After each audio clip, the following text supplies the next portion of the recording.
enregistrement.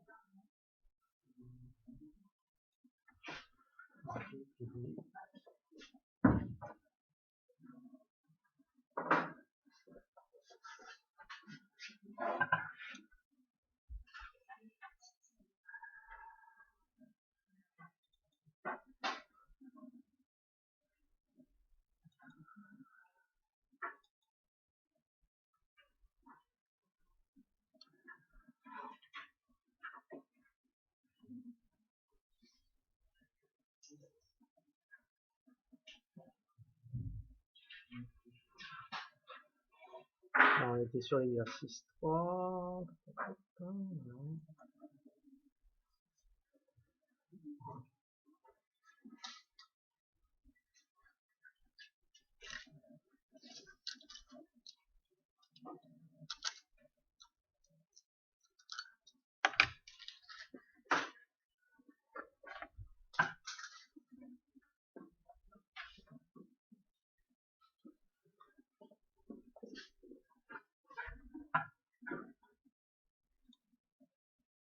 Donc ça on l'avait fait. Celui-ci aussi.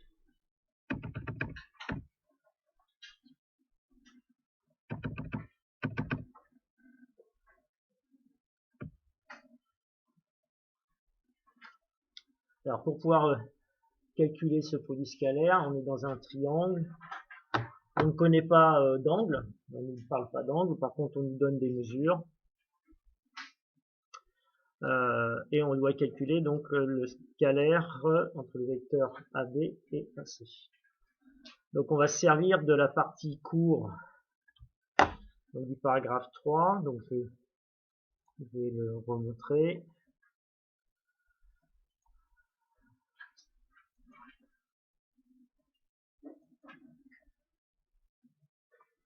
Donc cette partie-là, on va se servir de ça. Alors, on va se servir ici, vous avez le calcul des produits scalaires. En fait, si j'explique un petit peu les formules, en fait, ici, ce que vous avez comme formule, c'est ce que je disais, hein, je ne refaisais pas le cours parce que toutes les propriétés de l'algèbre s'appliquent au produit scalaire. Et le produit scalaire, je l'ai dit déjà, c'est pas une multiplication, mais on pourrait le voir dans les propriétés comme une multiplication. C'est-à-dire qu'ici, quand on voit le vecteur U plus le vecteur V au carré, on peut le voir comme A plus B au carré. Et à ce moment-là, on sait nos identités remarquables, c'est A carré plus 2AB plus B carré. Donc en fait ici vous avez bien le carré de U, c'est A au carré, vous avez le carré de V, c'est B au carré, et vous avez 2 fois U fois V, 2 fois U fois V. En fait c'est les mêmes propriétés. Sauf que nous ce qui nous intéresse c'est ça, c'est U fois V. C'est notre scalaire. Donc en fait ici on pourrait dire que si j'ai besoin de connaître A fois B, ici, je prends A plus B au carré, j'enlève le carré à droite, je l'enlève à gauche, j'enlève le B carré à droite, je l'enlève à gauche, et qu'est-ce qu'il me reste? Il me reste 2AB. Mais moi, ce qui m'intéresse, c'est A fois B. Donc, c'est-à-dire qu'ici, je vais diviser par 2 à droite, je divise donc par 2 à gauche. Donc, diviser par 2, ça revient aussi à multiplier par 1/2. On est d'accord? Là, ici, 2, je peux multiplier par 1/2. 1/2 fois 2, ça fait 1. Et ici, je peux donc avoir 1/2. 1/2 de quoi? Ben, de A plus B au carré, moins A carré, moins B carré. Et du coup, on obtient AB. Donc maintenant, si on fait l'analogie entre nos propriétés liées aux identités remarquables, ben on peut écrire 1/2. 1/2 de quoi? Ben de la norme de U plus V au carré, moins la norme de U au carré, moins la norme de V au carré. Et ça, c'est égal à quoi? Ben, c'est égal à U. Je vais mettre des guillemets quand je vais dire ça. U fois V. Mais c'est pas U fois V, c'est U scalaire V. Donc, du coup, ici, on la retrouve là. Hein, l'explication de ce que je viens de dire. Ici. Donc, c'est la même chose. On pourrait faire la même analogie en prenant A moins B au carré, qui est égal à A carré moins 2AB plus B carré. Et on retrouverait en bas, ben, 1 demi de quoi? De A moins B au carré moins A au carré moins B au carré. Et ça serait donc égal à A fois B. Donc par analogie, j'ai changé de couleur pour éviter, voilà, j'ai 1 demi de quoi? De la norme de U moins V au carré, moins la norme de U au carré, moins la norme de V au carré. Donc voilà l'explication des fameuses formules qu'on retrouve comme en algèbre. Donc, soit on est capable de les retrouver, soit on les apprend par cœur. Évidemment, il est mieux de les apprendre par cœur pour ceux qui ont cette capacité à apprendre par cœur. Pour ceux qui n'ont pas de capacité à apprendre par cœur, il faut vous souvenir que les propriétés de l'algèbre s'appliquent aux produits scalaires.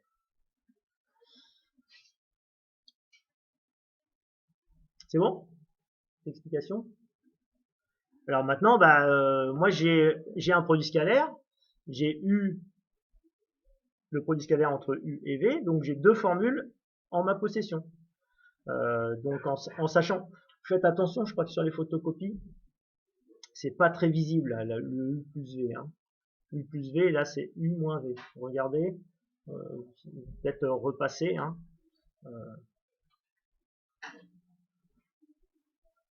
Donc regardez ici, le vecteur U en bleu, le vecteur V en rouge et le vecteur U moins V.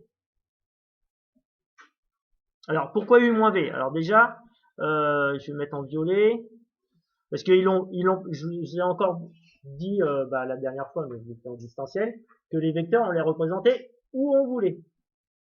L'essentiel c'est qu'ils aient la même norme, le même sens, la même direction. D'accord? Ce vecteur-là, on l'a placé ici, c'est juste pour vous montrer que en fait ces trois vecteurs-là forment un triangle. Et que du coup, dès qu'on a un triangle et qu'on doit calculer des produits scalaires, eh ben on peut retrouver cette figure-là dans n'importe quel triangle. Et donc se servir du vecteur U moins V, qu'on retrouve ici. Mais d'où vient ce vecteur-là? En fait, quand on fait la somme, on a bien pris le vecteur U c'est celui-ci. Je vous ai dit que faire une somme, c'est mettre bout à bout, enfin c'est ce que j'avais dit à mes élèves de seconde, mais je crois que je l'ai rappelé, quand on fait une somme vectorielle, pour savoir quel type de vecteur on va à obtenir avec une somme vectorielle, vous mettez bout à bout les vecteurs. Et du coup, comme ça, vous partez d'un point de départ et le dernier vecteur, l'extrémité du dernier vecteur vous donnera l'arrivée. Mais je cherche rien.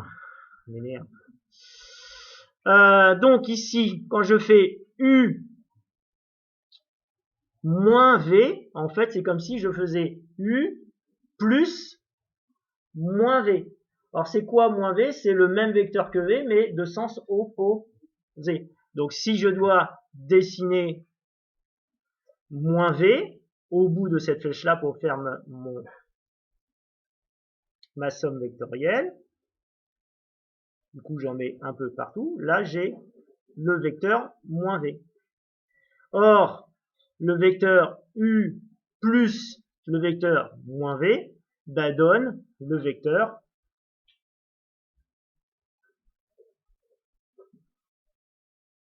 U moins V. Ce vecteur-là, c'est le vecteur U moins V qui a été représenté ici. D'accord?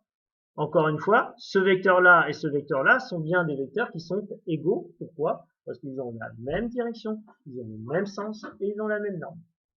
D'accord? Donc ce vecteur-là, on peut en dessiner un représentant n'importe où dans l'espace vectoriel Et notamment ici, ils ont fait le choix de le mettre ici. Pour tout simplement vous dire, regardez, ces trois vecteurs-là forment un triangle.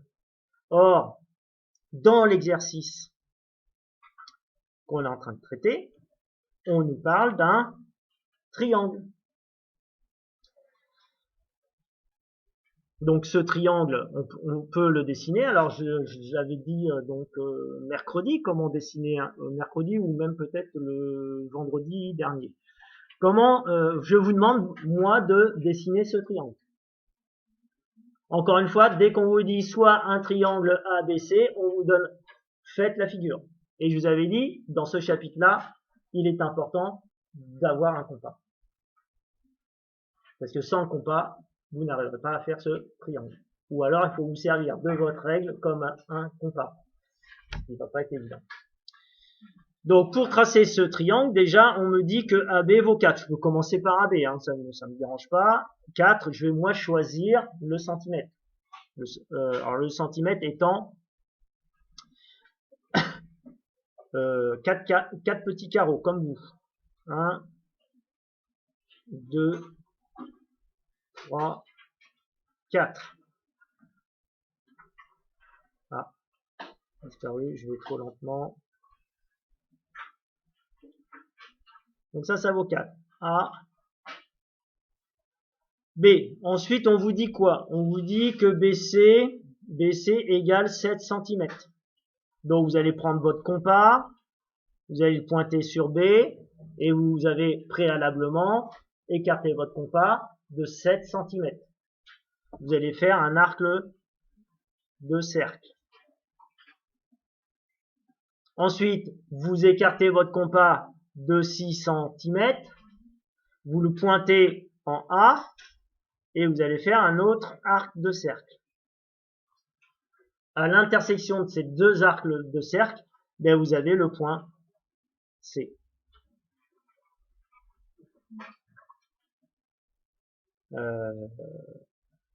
Donc je vais pouvoir changer de couleur. Alors évidemment, moi c'est pas à l'échelle parce que j'ai pas de compas, je peux pas utiliser de compas sur Word. En tout cas, j'ai pas trouvé le moyen de le faire. Mais vous aurez une figure qui sera peut-être pas celle-là.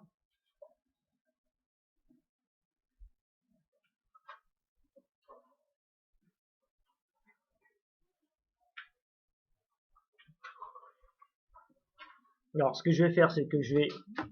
Donc, vous essayez de faire ça. Vous dessinez vos vecteurs AB et AC. Et vous essayez de faire l'analogie entre le cours, ce que je viens d'expliquer, et votre figure. Et vous essayez de me calculer donc le produit scalaire entre AB et AC. Pendant ce temps-là, j'utilise GeoGebra pour faire une figure digne de ce nom. Oui.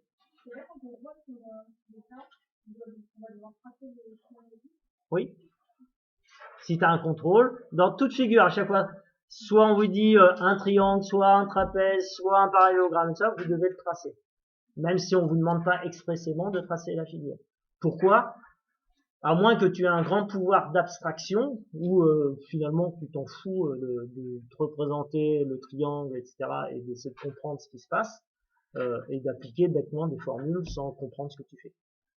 Donc je pense que la représentation graphique peut être une aide à la compréhension de ce qu'on est en train de faire. Donc maintenant, vous avez le droit, quand vous êtes en exercice pour vous, de faire rapidement comme je viens de le faire, hein, ça marcherait. Hein.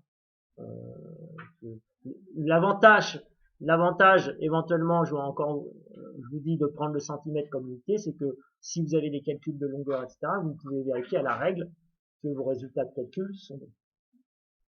Là, c'est pas le cas, on a un produit scalaire à calculer, le produit scalaire n'est pas une longueur, donc on ne pourra rien vérifier du tout. Oui.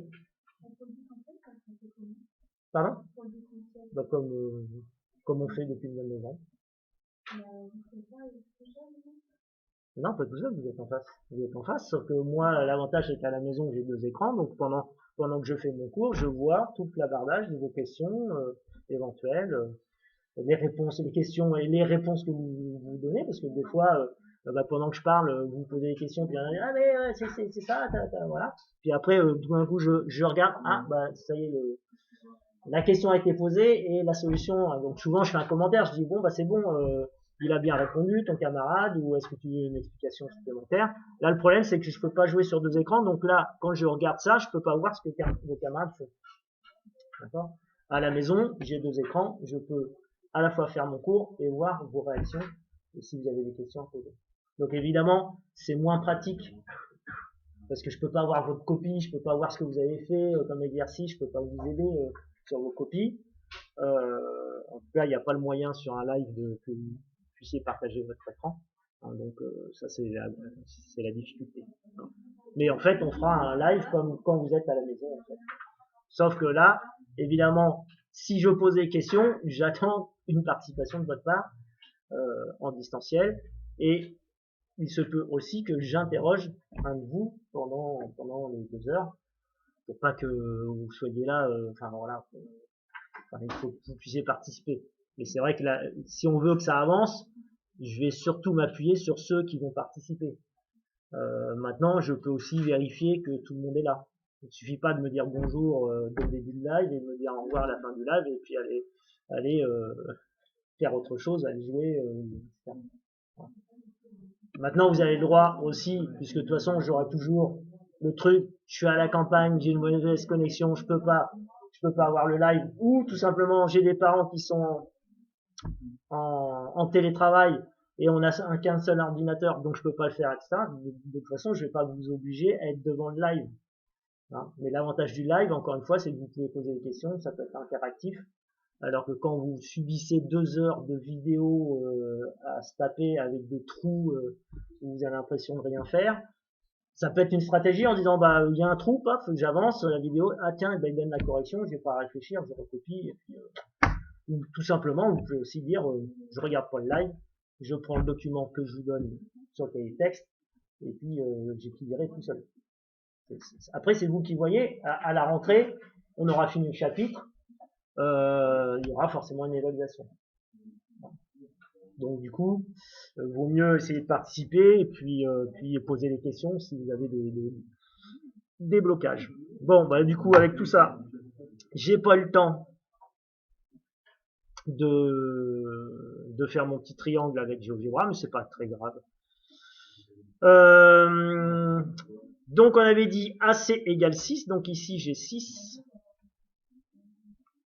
et ici j'ai 7. Le produit scalaire, c'est le produit scalaire de AB, donc le vecteur AB, et du vecteur, donc, et je vais essayer de respecter un petit peu ce qu'il y avait comme couleur, donc AB et l'autre vecteur, ah bah non, il était en rouge, sinon, c'est pas grave.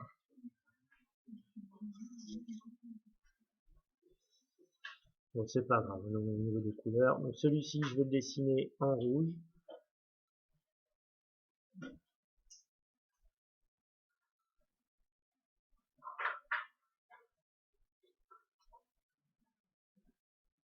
Et donc on va pouvoir écrire.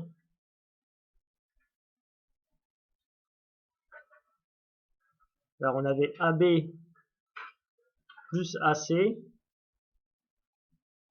D'accord. Ici on avait le scalaire de UV.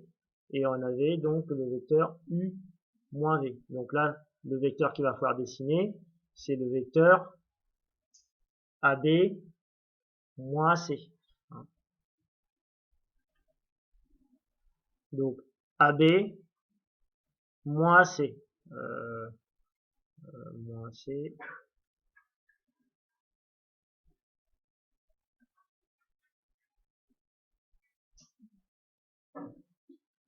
Où est-ce qu'il va être dessiné ce vecteur-là? Oui, si je fais AB moins AC, donc je vais avoir un vecteur. Et c'est ça. Donc si je fais AB moins AC, que je le dessine, AB moins AC, AC c'est celui-ci, donc moins AC c'est le même vecteur mais dans le sens opposé, donc du coup je vais avoir un vecteur qui va être comme ça. Donc ça c'est moins AC. D'accord? Et le vecteur que j'obtiens, quand je fais AB moins AC, j'obtiens ce vecteur-là.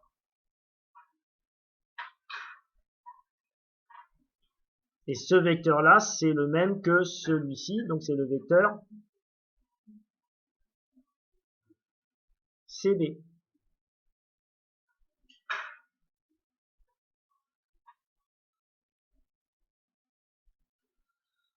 Donc, si je fais le calcul, donc c'est AB scalaire AC. Donc, on sait que ça va être égal à 1 demi de quoi?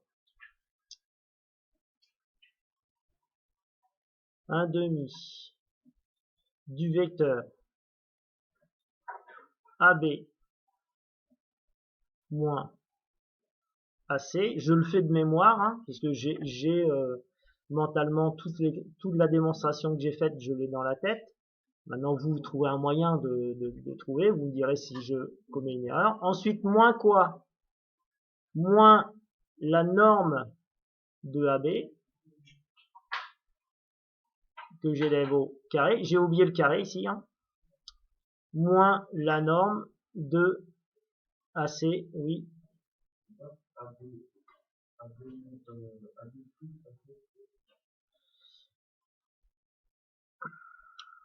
Hop, hop.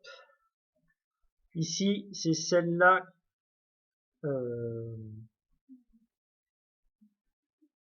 C'est celle-là qu'on va utiliser.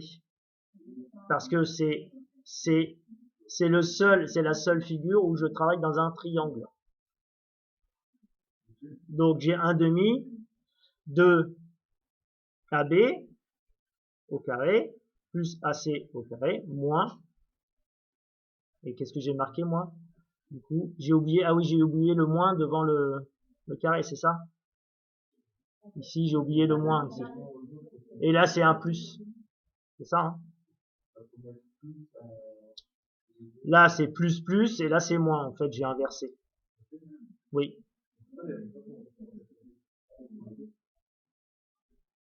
La différence, ben, c'est qu'il y en a une qui est... En fait, il y a égalité. Hein. Ça ou ça donnera exactement le même nombre. D'accord? Sauf que comme ici, la représentation graphique ici forme bien un triangle, je vais privilégier celle-là. Ben parce que ici, je suis dans un triangle. Et donc, dans l'exercice, on vous dit produit scalaire dans un triangle. Donc, celle qui correspond au niveau de la figure, c'est celle-ci. C'est pour ça que dans l'exercice corrigé du livre, on vous propose cette formule-là parce que ils font une application directe de ce qu'ils ont mis dans le cours. Maintenant, essayez de le calculer autrement et on va voir si on obtient le même résultat.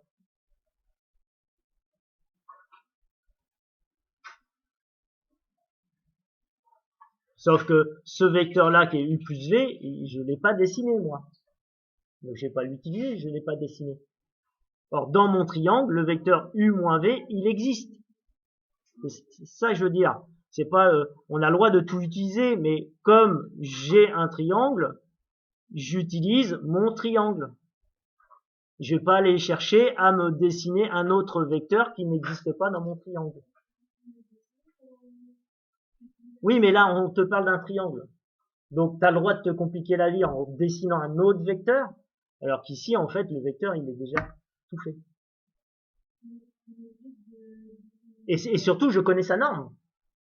L'autre vecteur, tu ne connais pas sa norme, tu vas être obligé de le calculer. Donc, tu vas être obligé de tout calculer. Mais essaye, hein, vas-y. Moi, j'utilise un triangle, parce que dans ma figure, il y a un triangle. Sauf que là, j'ai pas cette place, de toute façon. Donc, je vais trop serré.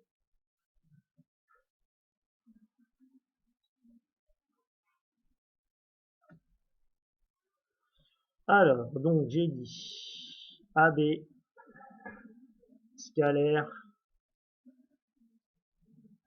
AC égale 1 demi 2.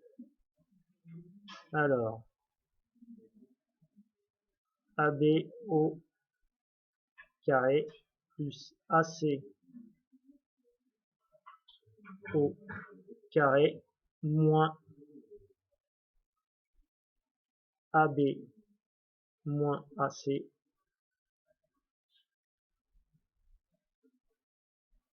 au carré.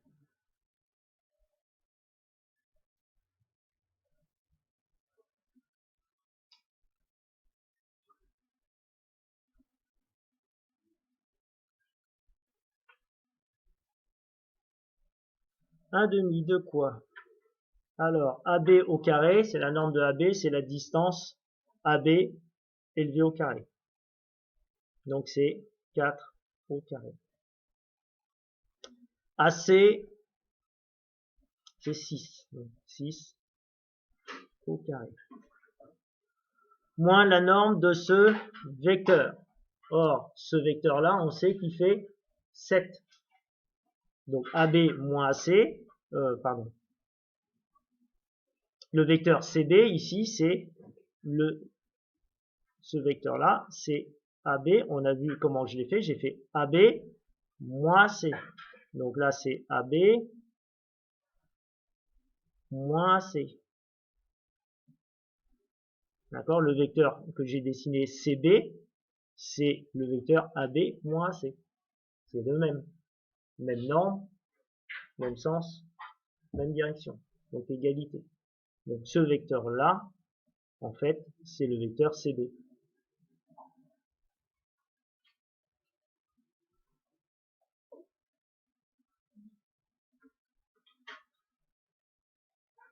Donc ça veut dire que si ce vecteur-là, c'est le vecteur CB, ben on prend la norme du vecteur CB.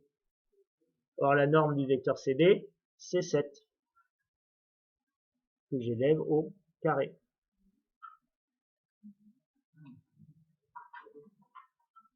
Mais oui, enfin Pythagore, là on n'a pas à faire un triangle rectangle, donc c'est pas Pythagore.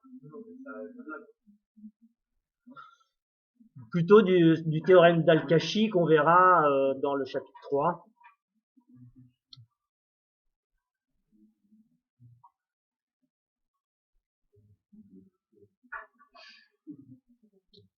Alors là j'ai 16 plus 36 moins 49.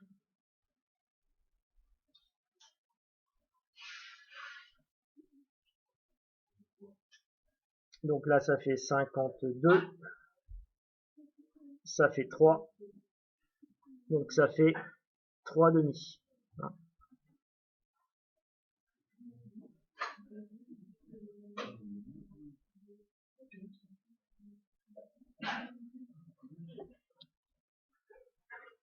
Voilà, j'ai trouvé. Maintenant, il y a une de vos camarades qui disait on peut faire l'autre formule. Ben oui, on peut faire l'autre formule. Sauf que le vecteur, la norme du vecteur AB plus AC, on la connaît pas. Donc il faudra la calculer.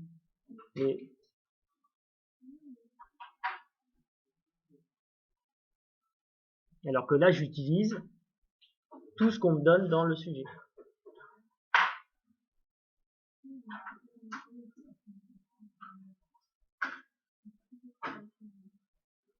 Faut parler plus fort. Hein. Si j'entends j'ai pas compris quoi, que je puisse expliquer. Qui c'est qui parlait? C'était Eva?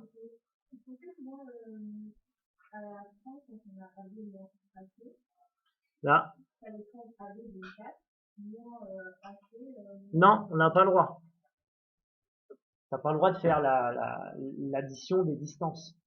C'est une somme vectorielle, pas une somme de normes. Et la somme vectorielle ne peut pas être, par exemple, on peut pas dire que, hop, où est mon stylet? Il est là. On peut pas dire que la somme de AC plus AB, peu importe, hein, je m'en fous, ça peut pas, ça c'est différent de AC plus AB. Ça, j'ai pas le droit de le faire. C'est interdit. Ce n'est pas vrai. Une somme vectorielle n'est pas un nombre. Une somme vectorielle donne un vecteur. Si tu veux un nom, il faudrait que tu fasses la norme de AB plus AC. Là, si tu demandes la norme de AB plus AC, tu vas avoir un nombre. Mais de toute façon, tu n'auras pas le droit de faire la distance de AC plus la distance de AB. Tu vas être obligé d'utiliser ceci. Donc là, ce que tu ne comprends pas, c'est que toi, tu vas inventer une propriété qui est dire que si je fais la somme des vecteurs, il suffit d'additionner les longueurs. Or, ce n'est pas vrai. Parce qu'une somme vectorielle donne un vecteur et la somme des distances donne un nombre. Donc une autre distance. Or, un vecteur n'est pas une distance. Par contre, sa norme est une distance. Voilà. Comment? Là? Ouais. J'ai fait une somme vectorielle. J'ai pris le vecteur A, B, auquel j'ai ajouté le vecteur moins AC. On est bien d'accord qu'on doit faire AB moins AC. Or, faire AB moins AC revient AB moins AC revient à faire AB plus moins AC. Donc moins AC, ça veut dire quoi? Ça veut dire que je prends le vecteur AC et je prends le sens opposé de AC. Donc je pourrais d'ailleurs l'écrire CA. Hein? Si je vais d'un point A à un point C et que je dis non, faut aller dans le sens opposé, ben, tu vas aller de C vers A. D'accord? Donc ici, je fais AB plus moins AC. Donc AB, c'est ce vecteur-là, qui fait comme norme 4. Donc ça, c'est le vecteur AB. Et je dois lui retirer le vecteur AC. Or, le vecteur AC, c'est celui-ci. D'accord? Donc, comme je fais plus moins AC, je prends ce même vecteur-là et je le mets dans le sens opposé. Ou encore, je prends le sens de C vers A. C'est-à-dire, au lieu de prendre d'enlever AC, j'ajoute CA. Donc, CA, je l'ai dessiné ici. Ça, c'est ce vecteur moins AC, c'est le vecteur CA. Soit c'est ça, comme tu veux. Et on sait, donc j'ai fait ceci. Donc, moins AC. Et je sais que faire une somme vectorielle, on avait fait ça sur GeoGebra Wix, si tu te souviens, on avait fait un TP là-dessus, l'année dernière, où on s'amusait sur un jeu d'échecs, de faire une somme vectorielle, on mettait tous les vecteurs bout à bout. Et à l'arrivée, bah, ça revient au même que de partir de A et d'arriver en C. C'est comme si, pour faire vos cours d'orientation ici au lycée, pour aller chercher une balise qui est derrière le gymnase, vous êtes à l'entrée, vous longez le bâtiment ici, ensuite vous tournez à droite, et puis il y en a un, il dit mais t'es n'importe quoi, t'aurais pu couper et partir de la loge et faire directement ça. D'accord? Donc qu'est-ce qu'a fait vos camarades? Il a fait d'abord un trajet dans ce sens-là, donc direction, sens, et puis 200 mètres. Ensuite il a tourné à droite, et en fait il y en a un autre qui a gagné du temps parce qu'il a coupé à travers. D'accord? Donc faire ça ou ça revient à faire ça. Donc là c'est pareil. Si je pars de A, je vais vers B et ensuite je fais ce trajet là, ça revient à faire AC. Hein? Ben AC en fait, qu'est-ce que c'est? Là ce vecteur AC, c'est le même que AB moins AC.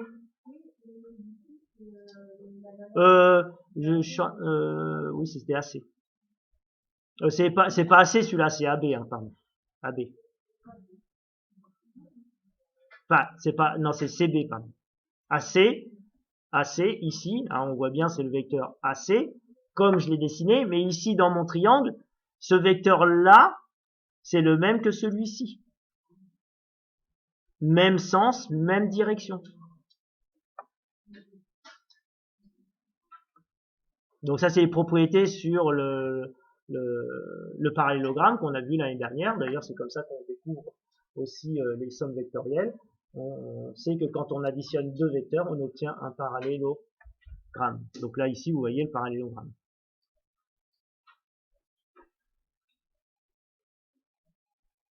Maintenant, si vous ne comprenez pas l'histoire du triangle, ben, faut appliquer bêtement les formules. Sauf que du coup, le AB moins AC, si vous faites pas de figure, vous allez dire, bah ouais, mais moi je connais pas sa norme. Je fais comment pour la calculer? Bah si on la connaît, puisque AB moins AC, c'est le vecteur, en fait, CB. Et le vecteur CB, je sais qu'il a pour norme 7. Oui.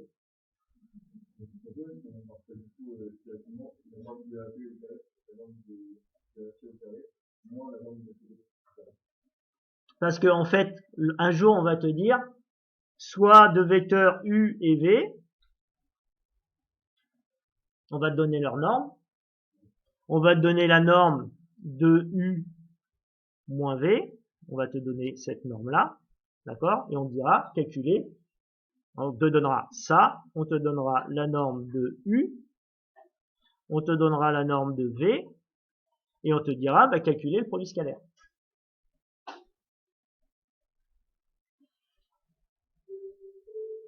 Et là, du coup, il n'y aura pas d'histoire de AB, de AC, il faudra bien, là, tu seras obligé d'appliquer une formule bête et méchante en connaissant tes formules, notamment celle-ci. En fait, on essaye de s'adapter à l'exercice. Voilà, donc là, il y a l'histoire de AB, de AC, etc. Parce que le départ, c'est on a un triangle ABC dont on connaît une longueur. Mais encore une fois, ça c'est un exemple d'exercice, mais ça sera à vous de vous adapter à chaque situation. Il est évident que les problèmes de géométrie ne tournent pas toujours autour des triangles. Et qu'on peut très bien vous poser un problème de produit scalaire avec des losanges, ou des parallélogrammes, ou des rectangles, ou des carrés, ou des cercles, ou de triangles inscrits dans un cercle, ou de cercles circonscrits au triangle. Alors voilà. Donc après, c'est en fait, on refait grâce au produit scalaire, enfin, on utilise des propriétés que vous avez vues au collège sur la géométrie, en l'appliquant au produit scalaire. C'est-à-dire que si vous connaissez pas vos propriétés de triangle, ce que c'est qu'un triangle isocèle, équilatéral, ou ce que c'est la définition d'un losange, ou d'un parallélogramme, ou d'un carré, ou d'un rectangle, etc., ben vous serez bloqué des fois parce que vous ne pourrez pas déterminer certaines longueurs, parce que vous n'aurez pas une représentation mentale de ces figures géométriques que vous devez connaître. Alors on n'en fait pas beaucoup de géométrie, donc du coup c'est vrai qu'à chaque fois il faut se remettre dedans.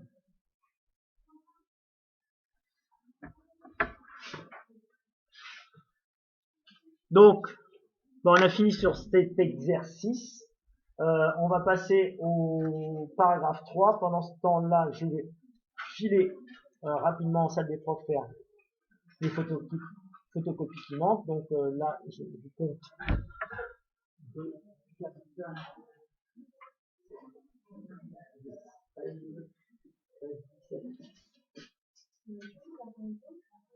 6, si on va passer au, et en attendant, vous allez voir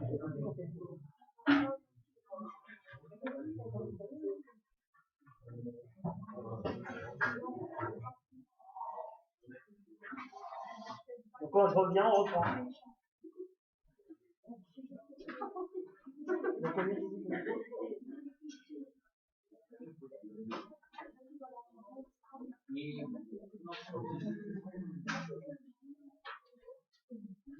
Pendant qu'on sera en distanciel, je pourrais pas vous distribuer de copies, donc ça va faire Donc je vous conseille fortement, si vous ne l'avez pas fait, parce que c'est pas dit que cette situation perdure, hein, parce que comme l'année dernière, on vous a dit, bon, en maths, on est parti. Donc je vous conseille fortement, pour ceux qui n'ont pas d'imprimante, si le budget familial le permet, d'en imprimer.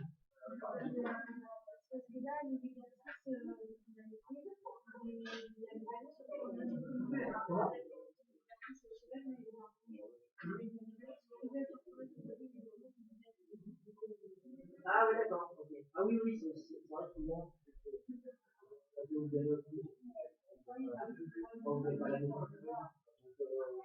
souvent, je dis, ça correspond à peu près une entre moi, je t'avais dit,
Tout le monde en a vu?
Alors ce chapitre est vraiment très riche en formules à connaître, etc. Ça demande vraiment une grande capacité à pouvoir restituer, apprendre des formules et se les approprier afin que vous puissiez les ressortir, notamment ici le premier théorème, le théorème de la médiane. Donc on va l'expliquer rapidement, puis on va essayer de voir comment on peut l'appliquer sur un exercice.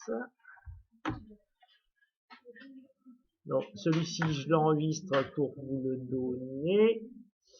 Bon, commencez à lire hein, le théorème de la médiane, la formule d'Al-Kashi. On parle aussi du théorème d'Al-Kashi.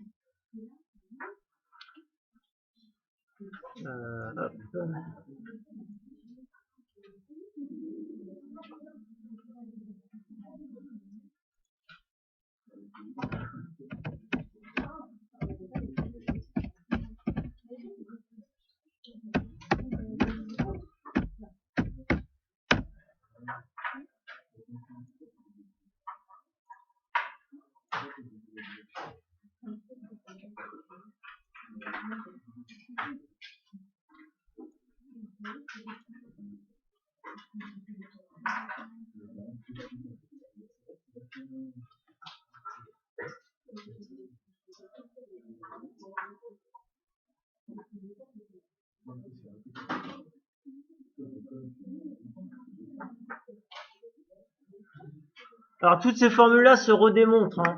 Je passe les démonstrations pour avancer, hein, vu le nombre de chapitres qui nous reste à traiter. C'est des démonstrations que vous retrouvez dans votre livre. Si vous avez la curiosité d'aller voir la démonstration, c'est tout simplement les démonstrations sont liées à des propriétés que vous connaissez du collège, qui sont peut-être un peu loin sur ces propriétés. Évidemment, on ne vous parle pas du théorème de la médiane, on ne vous parle pas non plus d'Al-Kashi, évidemment.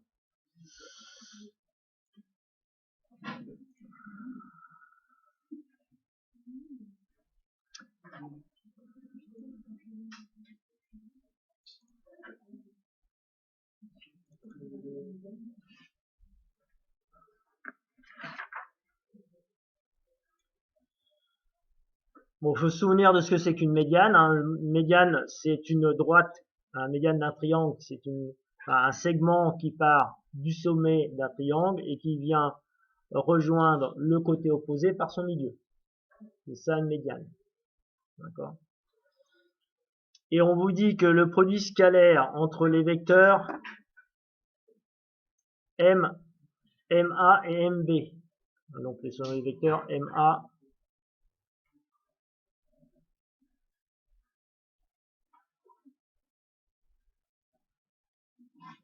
et MB.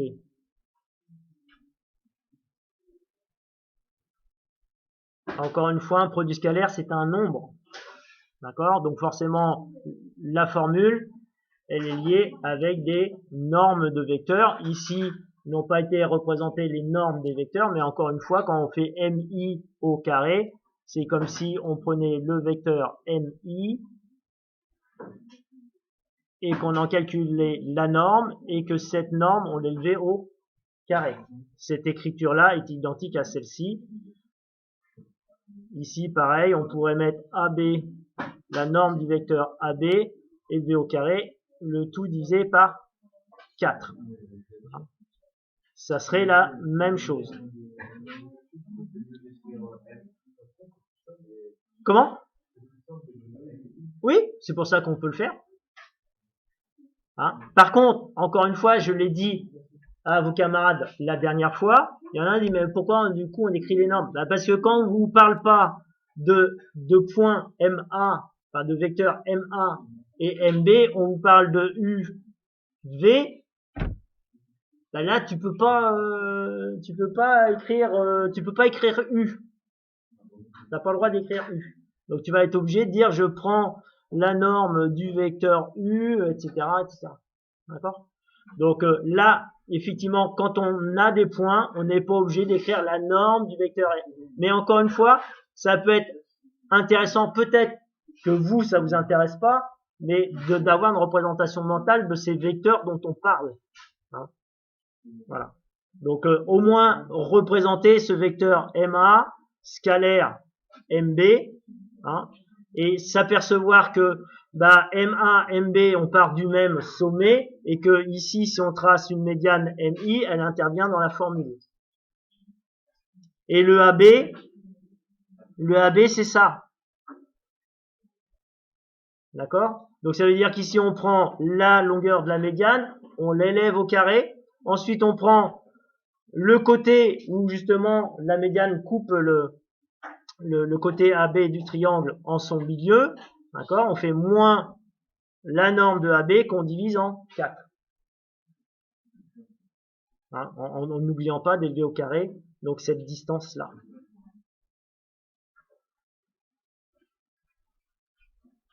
Voilà, donc c'est voilà le produit scalaire de MA et de MB, on prend ça, on l'élève au carré et on retire donc le carré de cette longueur AB, hein, qu'on a divisé par 4. Moi, ça serait le moyen peut-être pour moi, en tout cas moi, de pouvoir l'apprendre par cœur. Si je devais apprendre ça par cœur sans représentation mentale, sans figure, je n'y arriverais pas moi personnellement. Il y en a qui sont capables d'apprendre des formules sans que voilà, de représentation mentale. Moi, j'ai besoin d'images. Hein. Moi, c'est mon fonctionnement à moi. Chacun va avoir son fonctionnement.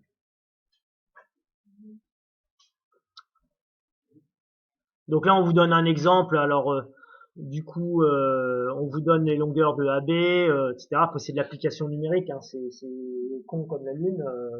Voilà, une fois qu'on a les distances, MI, AB, on n'a plus qu'à remplacer. Ensuite, il y a la formule d'Al-Kashi. La formule d'Al-Kashi, c'est votre théorème de Pythagore, vu et revisité par Al-Kashi. Al-Kashi étant, alors je ne vais plus me souvenir, autant pour moi je vais plus me souvenir du siècle, donc j'allais dire je vais chercher sur internet, si je vais quand même chercher sur internet avec mon téléphone portable, pour faire un petit peu d'histoire. Le Al-Kashi, un Al, c'est comme algèbre. Hein. L'algèbre, ça vient des Arabes, l'algèbre. Hein. Et dans algèbre, le début de algèbre, donc notre mot français pour désigner l'algèbre, ça commence par Al comme Al-Kashi. Hein, sauf que là, c'est pas Al-Kashi qui a inventé l'algèbre. Hein. Alors.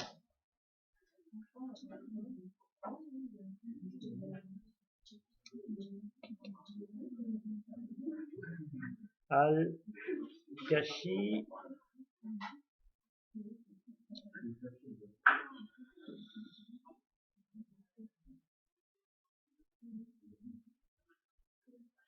Bon, je vous passe le nom complet de Al-Kashi. Vous regarderez la première chose qui vient.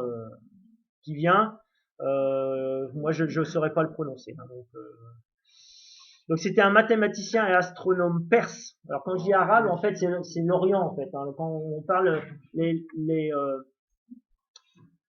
mathématiques sont venues en partie chez les Arabes, en fait, c'est l'Orient, l'Asie.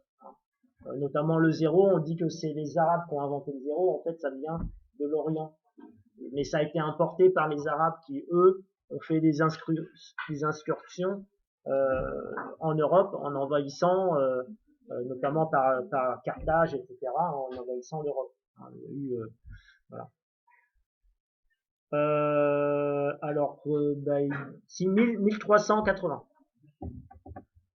Et il est décédé en 1430. Donc, il avait 50 ans, enfin 49. À cette époque-là, on mourait jeune. Hein. Enfin, jeune par rapport à nous, hein, mais voilà. Alors, qu'est-ce qu'on nous dit de plus Bon, à part sa formule d'Akashi, en fait, nous, Pythagore, on l'applique qu'au triangle rectangle. L'avantage de cette formule-là, c'est exactement la même chose que Pythagore, mais appliquée à n'importe quel triangle. Ça veut dire que cette formule d'Al-Kashi, si on l'appliquait à un triangle rectangle, on retrouverait exactement les mêmes résultats qu'avec le théorème, avec l'égalité de Pythagore. Dans un triangle rectangle, admettons qu'ici, il y ait un angle droit. L'angle droit, c'est combien en radian? Pi sur 2. D'accord? Ici, qu'est-ce qu'on utilise pour calculer la longueur du plus grand côté? On prend les deux autres côtés, on les élève au carré, on en fait la somme, et on retire 2 fois BC fois le cosinus de l'angle. Or, si ici j'avais pi sur 2, je ferai donc le cosinus de pi sur 2. Or, le cosinus de pi sur 2, il vaut quoi? Et non. Il vaut 0. Ça vaut 0. Si l'angle fait pi sur 2, ça fait 0. Donc 2 fois b fois c fois 0, ça donne quoi? Tout ça, ça va donner 0. Et qu'est-ce qui reste? L'égalité de Pythagore.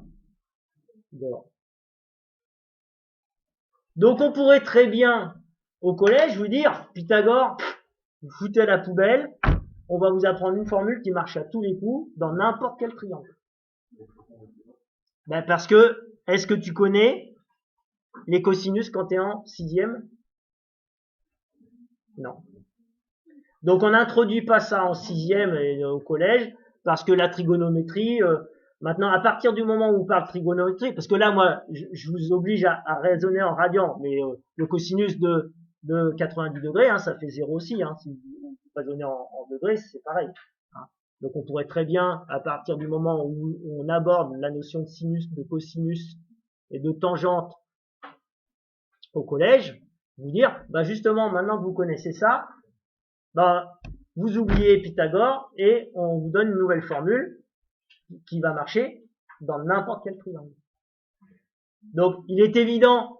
Alors, souvent, c'est comme ça qu'on fait. C'est-à-dire, on vous donne, des fois, on vous donne une formule complète, mais on dit, cas particulier, si l'angle était droit, à ce moment-là, la formule deviendrait A carré égale B carré plus C carré. Là, pendant des années, on vous a parlé uniquement de celle-ci, donc appliquée à des triangles rectangles. Aujourd'hui, on vous dit que, en fait, vous pouvez utiliser celle-ci, elle marche à tous les coups, et vous n'êtes même plus obligé de vous poser la question s'il est rectangle. Par contre, évidemment, si vous voulez prouver qu'un triangle est rectangle, il va falloir prouver ici que cette égalité-là est vraie. Comme vous ne connaîtrez pas l'angle, puisque du coup, le but c'est de savoir si un triangle est rectangle, si on vous donne l'angle et qu'il est 89 degrés, bah, évidemment, il n'est pas rectangle. Point. Donc là, on ne peut pas appliquer ça pour montrer qu'un triangle est rectangle. Voilà, c'est juste une... Donc vous pensez théorème de Pythagore, enfin égalité de Pythagore, sauf que vous devez retirer, en faisant l'effort mental, moins, alors suivant le côté qu'on choisit, moins 2 fois BC et fois le cosinus de l'angle qui pourrait être droit si on était dans un triangle rectangle. Oui, il y avait une question.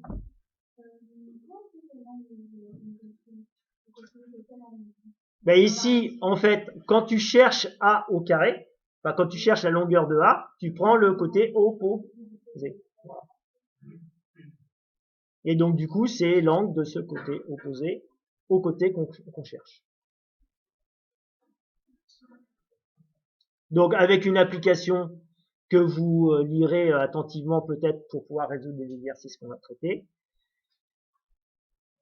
Et autre chose, un triangle inscrit dans un cercle, ou un cercle circonscrit au triangle, avec toutes les propriétés que vous avez vues au collège. Ici, vous avez faut imaginer ici que vous avez un cercle, que ici vous avez le diamètre de votre cercle. Donc vous imaginez, vous tendez une ficelle ici, avec des punaises, hop, dans un cercle. Et ici, votre point M, il appartient à votre cercle. C'est-à-dire que vous imaginez une ficelle ici, avec votre doigt, vous faites le tour du cercle. Vous faites le tour du cercle. Vous aurez toujours, si moi je dessine ici un triangle avec le point M ici, c'est ça qui va se passer. Et j'aurai toujours ma médiane. Alors ma médiane, elle va changer, mais mon point I, qui est le centre de mon cercle, ne change pas, et c'est toujours I, le centre du segment AB. Donc qu'est-ce qu'on en fait de ça? Eh bien ça permet, dans certains cas, de déterminer ce qu'on appelle l'équation du cercle. Donc ici on vous dit soit AB et M, 3 points du plan. Donc vous imaginez, il n'y a pas de cercle pour l'instant. 3 points du plan.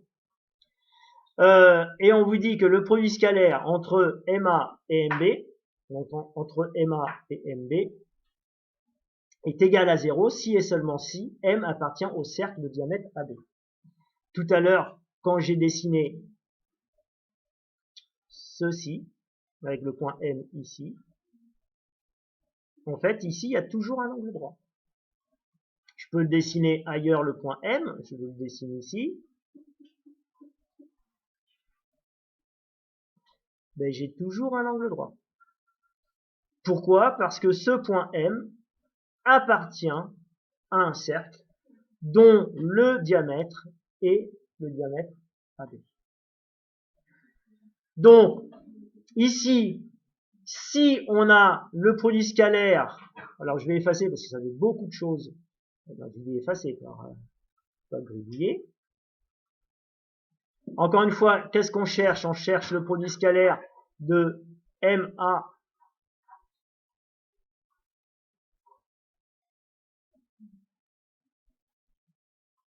MB. Pour info, c'est ce qu'on a fait au tout début, hein, avec le théorème de la médiane. On est dans ce cas-là, sauf qu'ici, on considère qu'il y a toujours un angle droit. Et il y a un angle droit, donc le produit scalaire de ces deux vecteurs-là sera égal à 0. On l'a vu dans le cours précédemment. Un produit scalaire est égal à 0 lorsque les deux vecteurs sont orthogonaux. Donc ici, si le produit scalaire de MA et de MB est égal à 0, ça veut dire que ces deux vecteurs-là sont orthogonaux et que M appartient à un cercle de diamètre AB. Ça, faut le savoir. Dans tous les cas, quand on a un point commun ici, qu'on a 3 points, et qu'on fait ce produit scalaire s'il est égal à 0, ça veut dire que votre point M décrit un cercle dont le diamètre est celui de AB.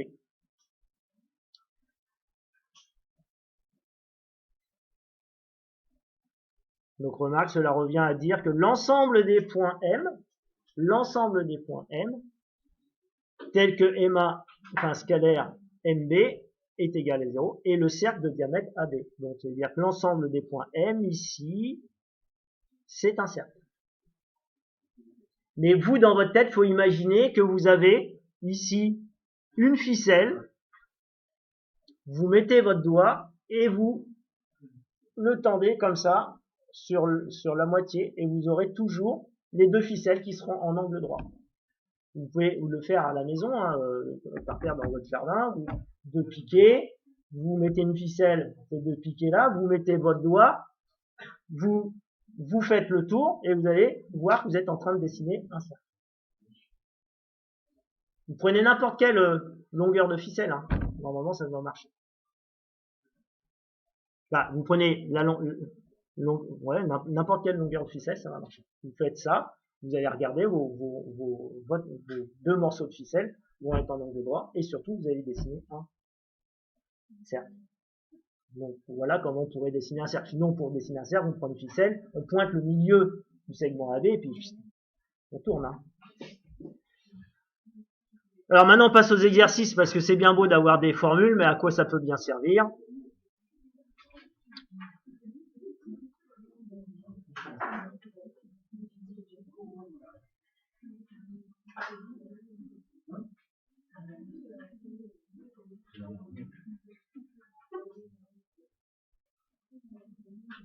Non, c'est pas celui-là. Ça, je vais garder.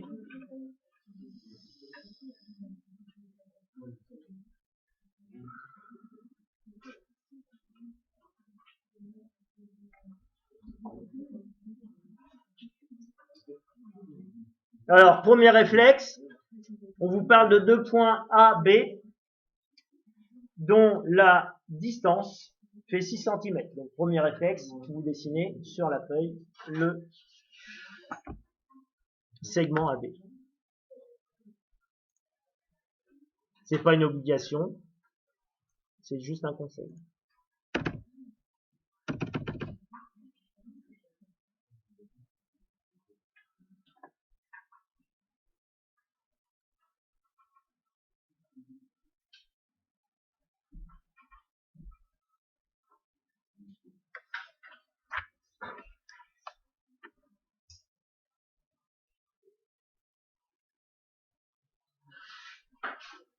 Donc chaque exercice est lié à un paragraphe du cours que je vous ai donné. Parce que là, il est évident que ici, on aurait tendance à dire, tiens, c'est le dernier paragraphe qu'on a fait, puisqu'on nous parle de cercle, etc. Sauf qu'ici, c'est pas égal à 0. C'est égal à 40. Donc pour pouvoir résoudre cet exercice-là, appuyez-vous sur le théorème de la médiane.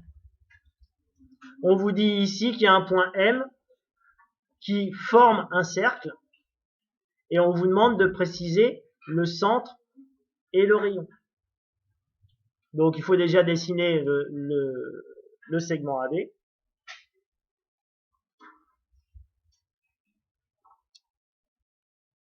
Et comme dans le théorème, si vous regardez, je vous ai dit quand on a vu le cercle, je vous ai dit, vous voyez le cercle, ça ressemble à ce qu'on a vu sur le théorème de la médiane.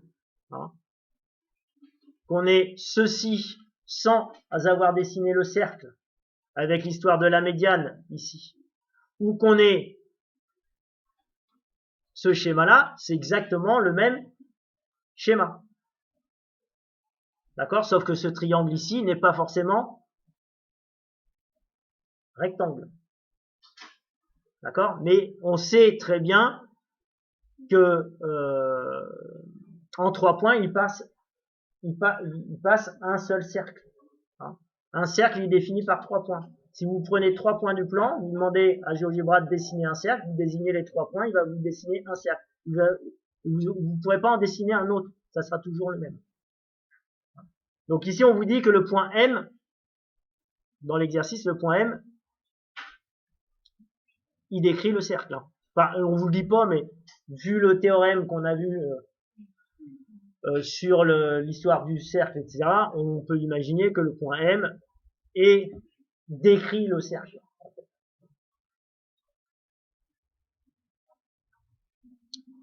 Donc, 6 cm.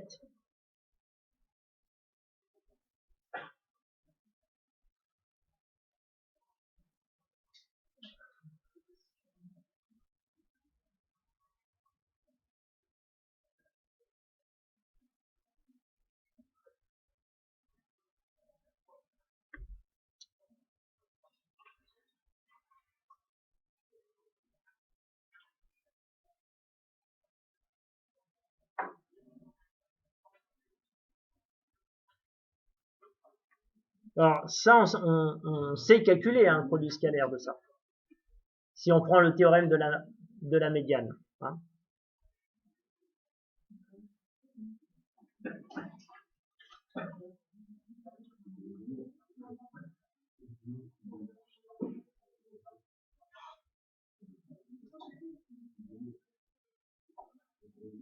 Qu'est-ce que je peux écrire, du coup?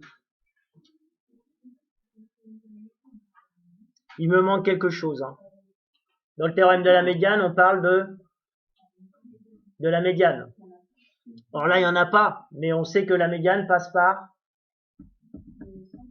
le centre le milieu d'un segment. Or là, j'ai un segment.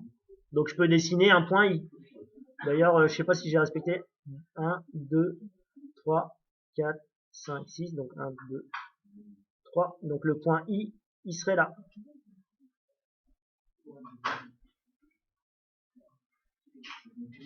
Donc on peut très bien imaginer un point M. Je le dessine n'importe où. Hein. Si. Bah justement, parce qu'il va falloir définir le cercle. Et donc définir son cercle, c'est connaître son centre et son rayon ou son diamètre. D'accord? Donc là, c'est juste pour mon dessin, pour me faire une représentation mentale. En fait, ici, je vais avoir la médiane. Oui. Oui. Pardon? Ah, j'en sais rien. J'en sais rien. Pour l'instant, je sais pas. Par contre, ce que je sais, c'est que je peux utiliser mon théorème de la médiane pour calculer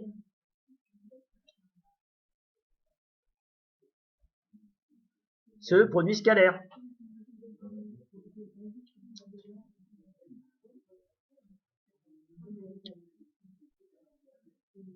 MA, scalaire MB. Si je dis que I est le milieu du segment AB, que M est un point du plan, hein. M est un point du plan, on a bien MAB est un triangle. À partir du moment où j'ai 3 points, j'ai un triangle. Et de toute façon, par 3 points, il passe aussi des cercles.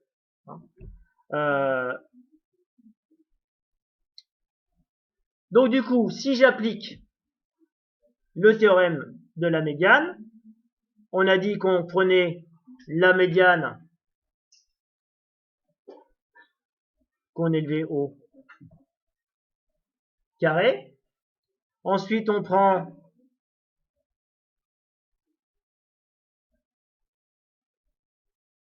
AB qu'on élève au carré, c'est-à-dire ce côté-là, divisé par 4.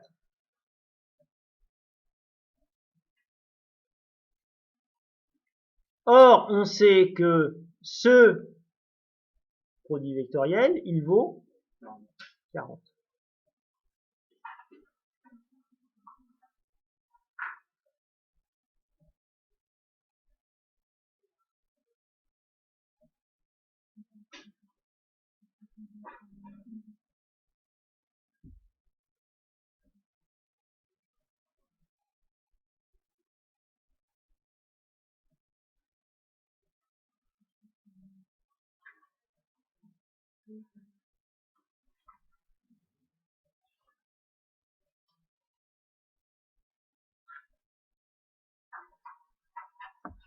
Donc, on relit la question. On dit montrer que l'ensemble des points M, c'est un cercle dont on précisera le centre et le rayon. Donc, ça veut dire qu'ici, si M, il appartient au cercle, il décrit un cercle, on sent bien que I risque d'être le milieu de ce cercle. Donc le truc, si I est le milieu du cercle, ça veut dire qu'ici, pour définir le cercle, il faudrait connaître cette distance.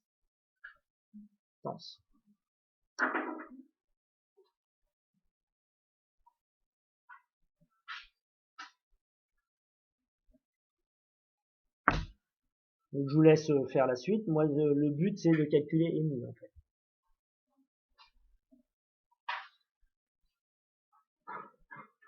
Je vous rappelle que AB fait 6. Donc, qu'est-ce que je vais écrire? Là, quelqu'un me dicte ce que je dois écrire. Et puis après, vous pouvez recopier. Si je cherche MI, oui.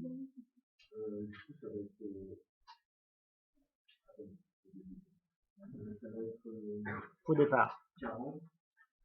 Alors, 40.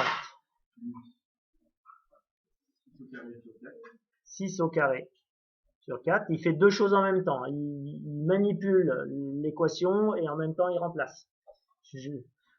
Pour la compréhension de tes camarades, c'est peut-être pas sûr qu'il y ait compréhension. Donc, on va faire l'étape intermédiaire, si tu veux bien. Plus AB au carré sur 4 égale MI au carré. Donc, ça veut dire que MI au carré est égal à 40 plus 6 au carré sur 4. D'accord? Ça veut dire que MI au carré est égal à 36 divisé par 4.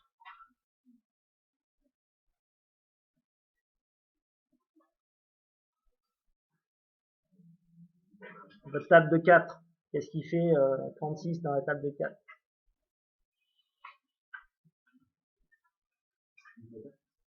Non. 8 fois 4, ça fait 32. Non. Bah non, si.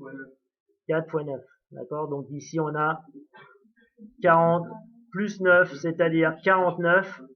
Ensuite, quel est le nombre qui élevé au carré donne 49? Puisque on est d'accord, nous ce qu'on cherche, c'est pas MI carré, c'est MI. Ne vous inquiétez pas, je vais réécrire.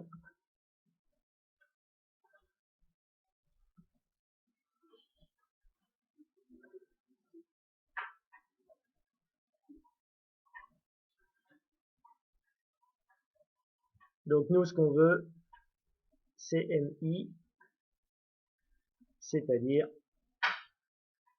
7. Qu'est-ce que j'ai fait? J'ai fait la racine carrée de 49. Alors la racine carrée de 49, c'est on cherche le nombre qui est élevé au carré, donne 49. Alors, le nombre qui est élevé au carré donne 49, c'est 7 fois 7 dans la table. Donc, c'est 7. Donc, du coup,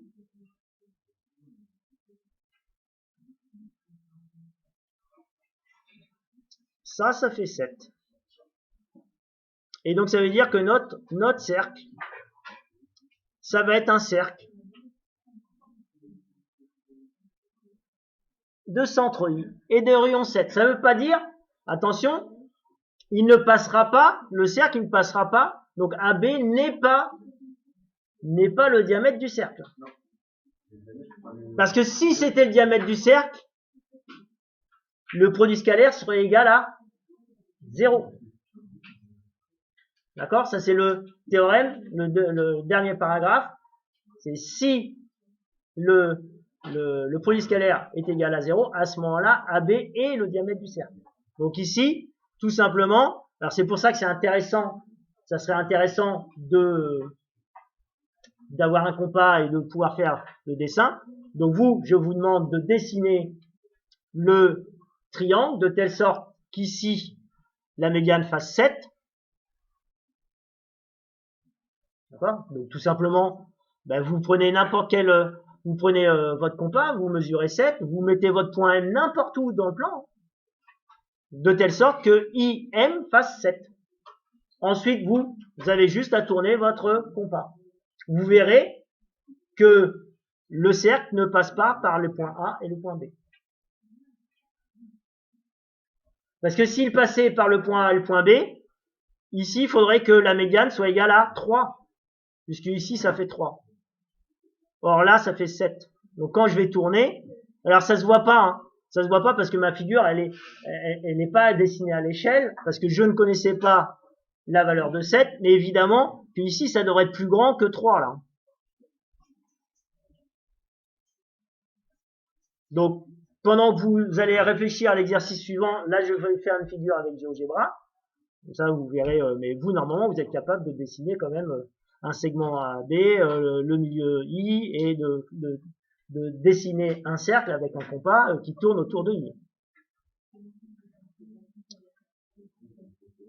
Donc, en conclusion quand même, M et...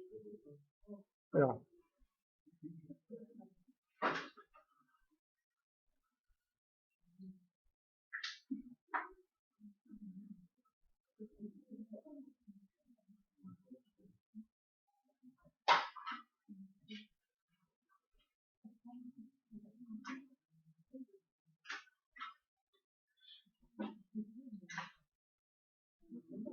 forme un cercle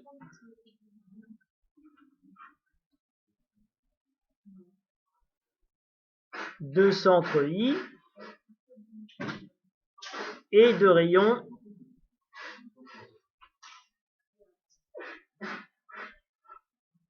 de longueur 7.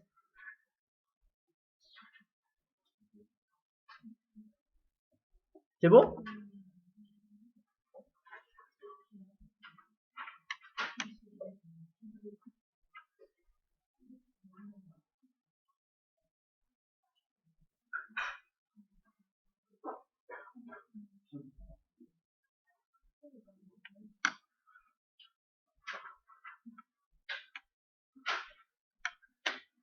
Donc ça, obligatoirement, il y aura des points sur la figure. Hein.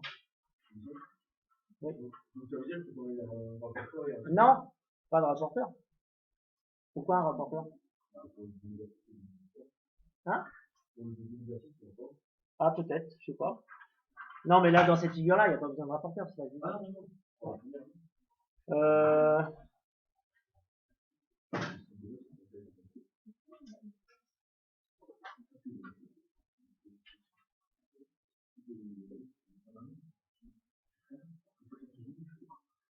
ouais.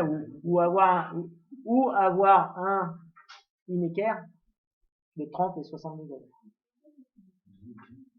Donc, si vous avez une équerre de 30 et 60 degrés et en plus une équerre dont les deux autres côtés sont de 45, vous pouvez faire toutes les figures géométriques qui qui tourne autour de multiples de pi, comme pi sur 3, pi sur 6, pi sur 4, c'est-à-dire 45 degrés, 30 degrés, 60 degrés. Et l'angle droit. Mais effectivement, vous pouvez utiliser un rapporteur. De toute façon, tous ces outils-là sont autorisés le jour du bac, donc plus vous avez d'outils, mieux c'est.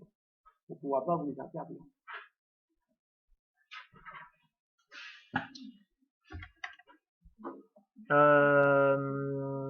Donc j'ai dit GeoGebra. Donc vous, pendant cela, vous faites l'exercice 2.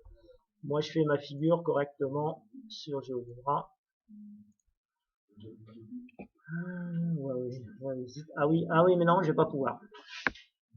Parce qu'il me faut une connexion internet. J'ai plus GeoGebra sans connexion. Donc c'est mort.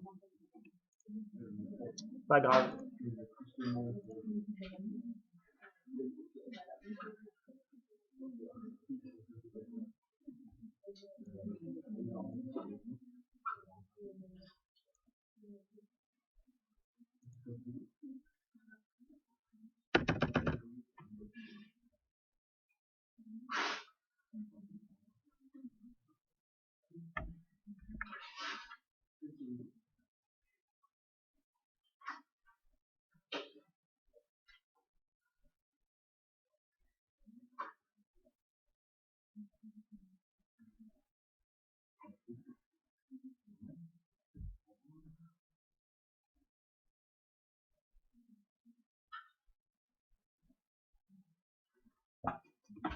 Ceci dit, c'est pas très grave, en tout cas pour raisonner. Ici, dans l'exercice, vous avez le droit de dessiner un triangle ou 60 degrés. Vous voyez à peu près ce que ça fait. Vous pouvez dessiner votre triangle. Voilà. Grosso modo, je pense que ça doit faire 60 degrés. Et encore, peut-être que j'y suis pas, mais voilà. Moi, je vais considérer que ça, c'est A. Ça c'est B, et ça c'est C, voilà. Et je vais dire sur ma figure, même si ça ne l'est pas, que ça fait 60 degrés.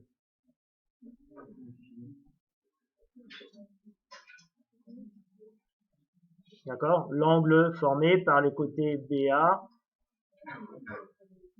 et AC, donc BAC. Donc c'est cet angle-là qui fait 60 degrés.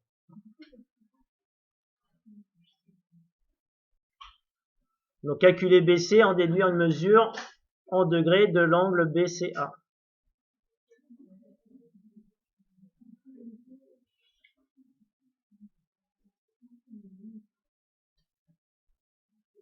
Donc calculer BC. Alors que là on connaît AC. D'ailleurs je l'ai mal dessiné parce que là j'ai dessiné isocèle. Alors il n'est pas isocèle. Donc je l'ai mal dessiné.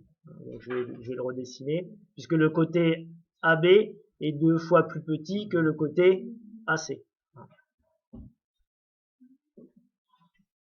Donc il faudrait que je le prolonge ici.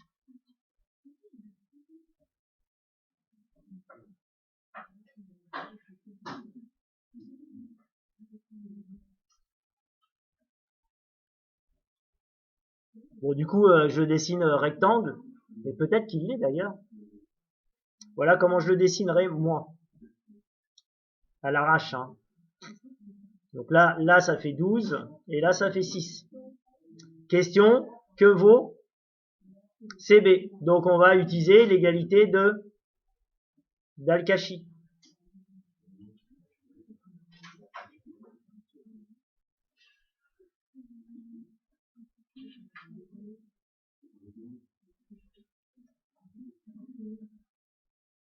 Donc, nous, ce qui nous intéresse, c'est le côté opposé à l'angle. C'est CB au carré qui va être égal à quoi?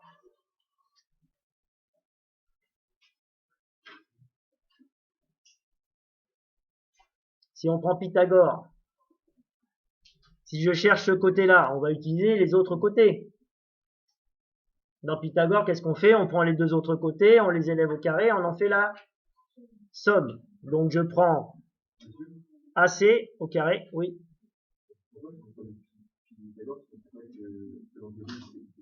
J'utilise pas Pythagore. J'ai dit Al-Kashi. Sauf que moi, dans ma tête, c'est un prolongement de Pythagore. Donc ça, c'est pour savoir ce que j'ai marqué au début.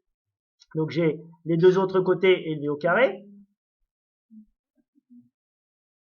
Et maintenant, je dois retirer 2 fois AC fois AB fois le cosinus de l'angle ici qui fait 60 degrés. C'est l'angle BAC.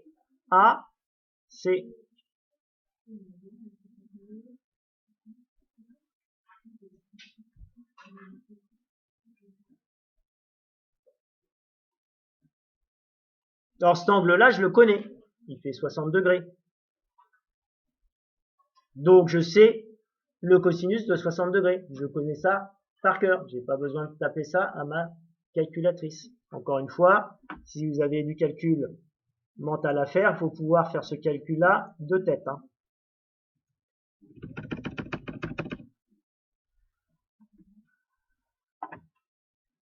Donc essayez de jouer le jeu, de ne pas utiliser votre calculatrice. Oui.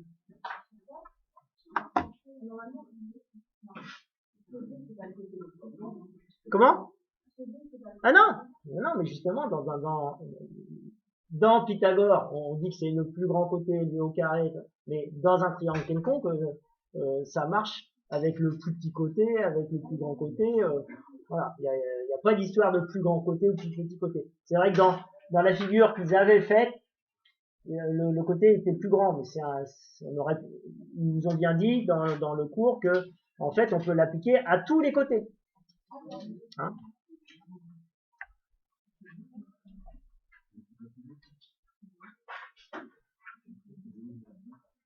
Donc AB, non c'est AC, c'est 12. Alors le carré de 12, faut tous le connaître. C'est à force de faire des mathématiques, le carré de 12, on le connaît. 144, très bien. Ensuite, le carré de 6, bon tout le monde le sait depuis que vous êtes en primaire. Voilà. 2 fois 12 fois 6, là, faut être intelligent quand vous allez faire le calcul. Si vous faites 2 fois 12, 24 fois 6, ça va être compliqué. Par contre, si vous faites 2 fois 6, ça fait 12. Et 12 fois 12, c'est 12 au carré, donc c'est 144. Donc on retrouve le 144. Fois le cosinus de 60 degrés. Donc vous devez le connaître. 60 degrés, c'est pi sur 3. Et le cosinus de pi sur 3, c'est évite d'apprendre ce tableau-là par cœur. Le cosinus de pi sur 3, ou le cosinus de 60 degrés, hein, c'est pareil. Si vous l'avez appris en degrés, ça donnera le même nombre. De pi sur 3, ça fait cosinus de pi sur 3, ça fait 1 sur 2, 1 demi.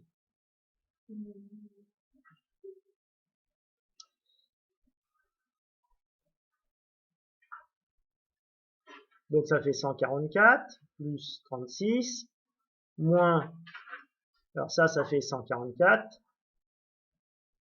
divisé par 2.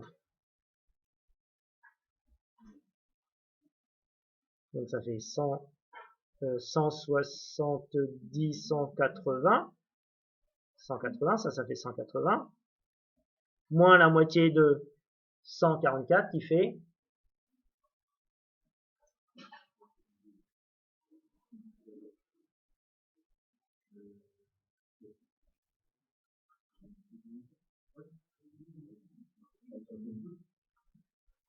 72. 70 et 70, ça fait 140. Et 2 et 2, ça fait 4. Donc 72. Donc du coup, ça fait 108.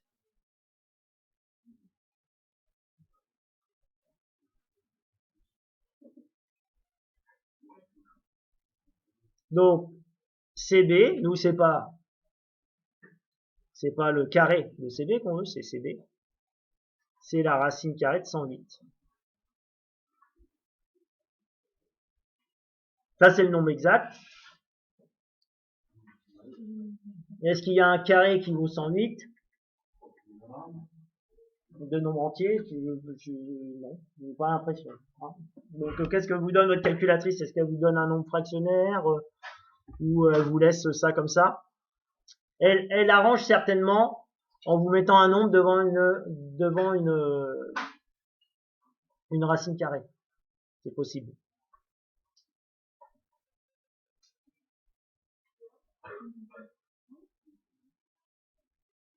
Que vous fait votre calculatrice quand vous tapez ça? Elle vous laisse ce nombre-là.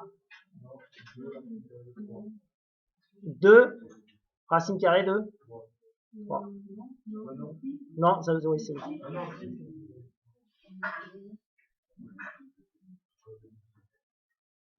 Donc, redites-moi, du coup.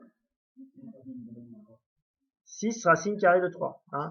Parce qu'en fait, ici, alors, faut le deviner, mais ça fait 3 fois 36. Hein.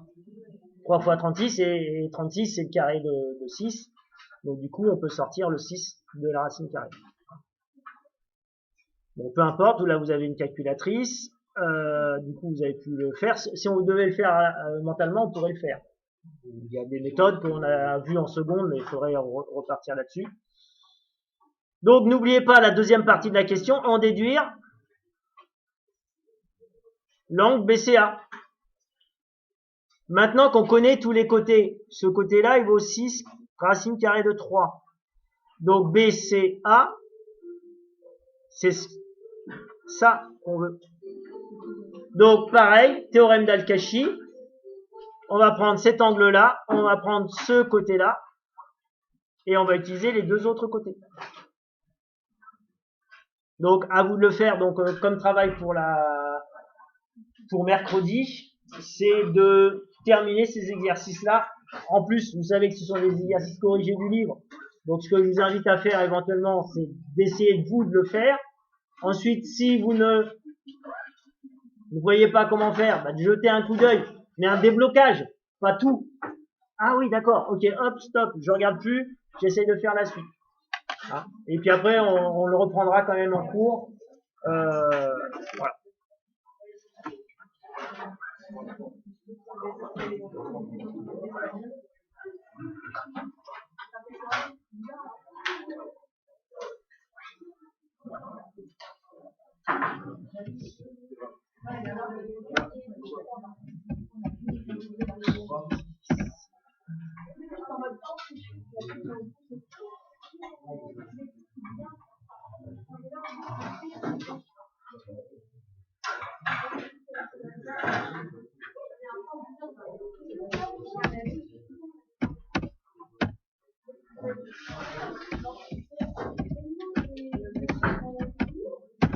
Oui. Vous aviez mis sur mon contrôle que c'était du devoir pour ça.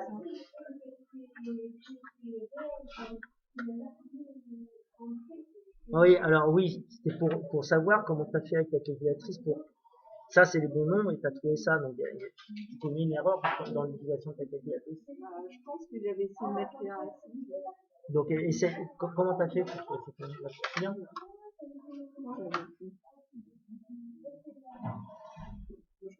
Parce que là, le problème, c'est que tu sauras jamais si tu as les bons résultats, toi. Voilà. Donc, tu as utilisé ça? Et donc après, ça fait quoi? Ouais. Ouais, vote. Ok. Et voilà. Et voilà. C'est encore les mêmes. Alors, c'est encore les mêmes, mais c'est certainement que ta parabole, c'est pas la bonne. Mais il fallait pas noter ça dans la calculatrice? Il fallait mettre ça? Et non, alors, c'est les racines de quoi que tu as cherché? Ça. Non, les racines de la dérivée. Eh ben oui, après j'ai rentré la dérivée et ça m'en mettait qu'une seule. Bah non, là c'est la bonne dérivée a priori. Je vais juste vérifier ton équation. Ton équation c'est pas la bonne. Bah oui, j'ai mis ça. T'as mis ça et en plus ta courbe elle est pas. Là t'as vu une parabole donc tu t'es dit c'est ça. C'est du second degré. Or si tu fais un zoom, en fait c'est pas une parabole. Tu vois ici si je me déplace. Ah non, il faut que je fasse exit. Draw. Je vais faire un V-Windows de faire standard. Vous avez la courbe? Et je vais faire un zoom auto. Voilà ta courbe.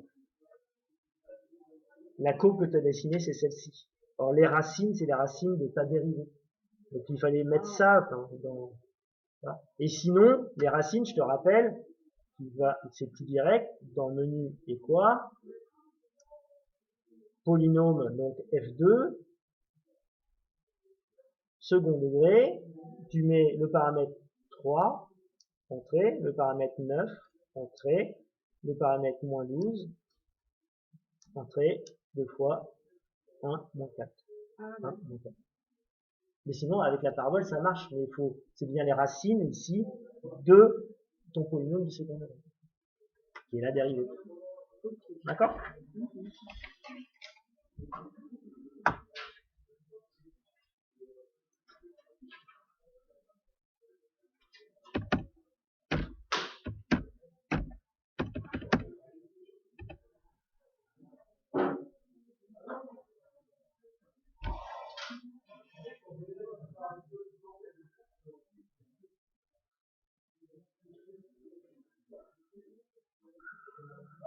Au revoir.